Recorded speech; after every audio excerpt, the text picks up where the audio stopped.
Hello दोस्तों, white trans नमस्कार। मैं दीवान सिंह आपको मैं बताना चाहूँगा कि सुप्रीम कोर्ट में 11/8/2026 की जो है बी की लिस्ट आउट हो चुकी है और उसमें किस किस केस की सुनवाई होगी ये भी है। तो उसमें सिंगला केस की जो सुनवाई है 131 नंबर पर है। अब इससे तो कोई फ़र्क नहीं पड़ता, क्योंकि मेन फ़र्क पड़ेगा कि इसकी लिस्टिंग कहाँ होगी और किस नंबर पर होगी डेली लिस्ट में। लेकिन इसमें दो सबसे बड़े डिस्टर्बिंग पॉइंट नज़र आ रहे हैं हमको। पहला तो ये है कि ये 12/8/2026 से लेकर के 13/8/2026 दोनों दिन 3 जजों की बेंच है। और 3 जजों की बेंच होने का मतलब होता है कि सिंगला केस की सुनवाई नहीं होना। अब यह सब कुछ कॉन्ट्राडिक्टरी है। बेंच 3 जजों की है, लेकिन सिंगला केस 12/8/2026 को उस वीकली लिस्ट में लिस्ट भी है।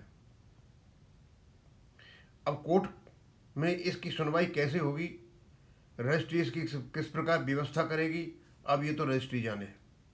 कि पहले भी हुआ है, 3 जजों की बेंच बी की लिस्ट में आई है, लेकिन बाद में जब रेगुलर लिस्ट या मिसलिनियस लिस्ट में डेली लिस्ट में जब डाला गया केस को, तो उस समय कुछ खास समय तक 3 जज बेंच रहते हैं और उसके बाद 2 जज हो जाते हैं। तो ये भी हो सकता है। इस प्रकार स्पेशल बेंच में भी हुआ है, 3 जजों की बेंच चली, उसके बाद स्पेशल बेंच में उसकी सुनवाई के लिए 2 जजों की बेंच रह गई। लेकिन इसके साथ एक और दिक्कत है बहुत बड़ी।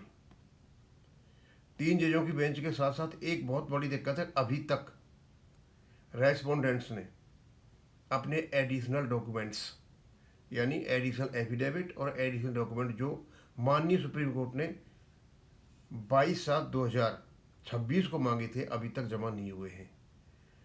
जब डॉक्यूमेंट्स और एफिडेविट जमा नहीं होंगे तो ये निश्चित है कि तारीख ही मिलेगी और तो कुछ होना नहीं है। अब क्योंकि जैसे ये 3 जजों की बेंच का पता चला है, तो हमारे जो पेंशनर्स हैं जितने भी देखा है वो काफ़ी व्याकुल है, एजिटेटेड है। ऐसा क्यों?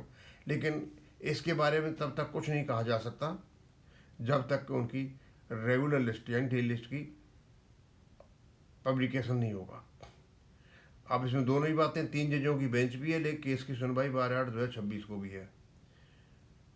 और जब 12/8/2026 को सुनवाई है, तो हम ये मान के चलते हैं कि 3 जजों की बेंच कुछ खास समय के लिए रहेगी और उसके बाद 2 जजों की बेंच हो जाएगी। अदरवाइज 12/8/2026 का बी की लिस्ट में नाम होना, इसका कोई मतलब नहीं निकलता है। तो हमें इंतज़ार करना पड़ेगा। शायद शाम तक आ जाएगी 8 तारीख को, या फिर 9 तारीख को। शाम तक 8 तारीख को शायद आ जाएगी। और दोस्तों, मैं बताना चाहता हूँ आपको कि इनसे कोई घबराने वाली बात नहीं है। कोर्ट का नॉर्मल रूटीन है। क्यों? पहले तो एडजमेंट का खेल होता था, वो तो कर दिया सीआई साहब ने बंद।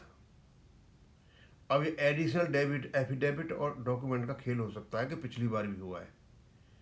इन्होंने डॉक्यूमेंट समय से जमा नहीं कराए, और जो कराए तो आधे पढ़ने वाले थे और आधे नहीं पढ़ने वाले थे, इलेजिबल, मतलब डिम्ड थे सारे, डिम प्रिंटेड। अब ये खेल तो स्वाभाविक सी बात है कि इस केस को रोकने के लिए जी जान लगाई जा रही है, डीएफएस की ओर से, आईबीए की ओर से, बैंकों की ओर से और इन दलाल यूनियनों की ओर से। देखते हैं कौन जीतता है, ऊपर वाला जीतता है कि नीचे वाले जीतते हैं। अब जो असलियत है वो मैंने आपके सामने रख दी है, और जैसे भी जो भी लेटेस्ट डेवलपमेंट या इन्फॉर्मेशन होगी वो हम आपको देंगे। मैं यहीं ख़त्म करूँगा। थैंक यू, धन्यवाद।